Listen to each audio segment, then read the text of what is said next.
Silipin naman natin ang live na kuha sa Araneta Center Bus Station sa Quezon City. Sa ngayon wala na masyadong tao dahil bukas na ulit inaasahang darating ang mga pasahero. Pero mga kapuso, kanina may ilan ng maagang bumiyahe para hindi sumabay sa pagdagsa ng mga tao sa susunod na linggo. Saksi si Chino Gaston. Bata man, estudyante o pamilya, laman ng Pasko sa ilang mga nakita naming pasahero sa Araneta Center Bus Station na biyaheng probinsya. Ang ilan, bit-bit ang mga regalong iuuwi sa mga kaanak.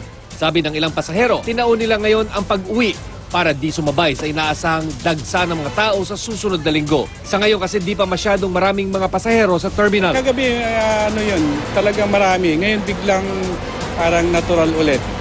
Pero bukas, dagsa sigurado yan kasi sa advance booking namin, lahat ng buses namin puno na. Pero iba ang karanasan ng mga nag-aabang ng taxi dito sa Araneta Center.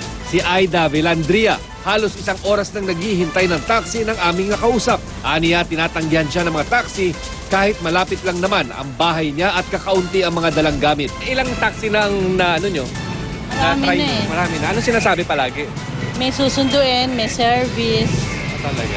Oo. Paano frustrated na kayo? Oo, kanina papagod na nga ako. Dahil maraming tulad niya, tuloy-tuloy ang Oplan Isnabero ng LTFRB para hulihin ang mga pasaway na taxi driver. Bukod sa paninita, bine-verify rin ng mga taga-LTFRB ang mga prangkisa at metro ng taxi.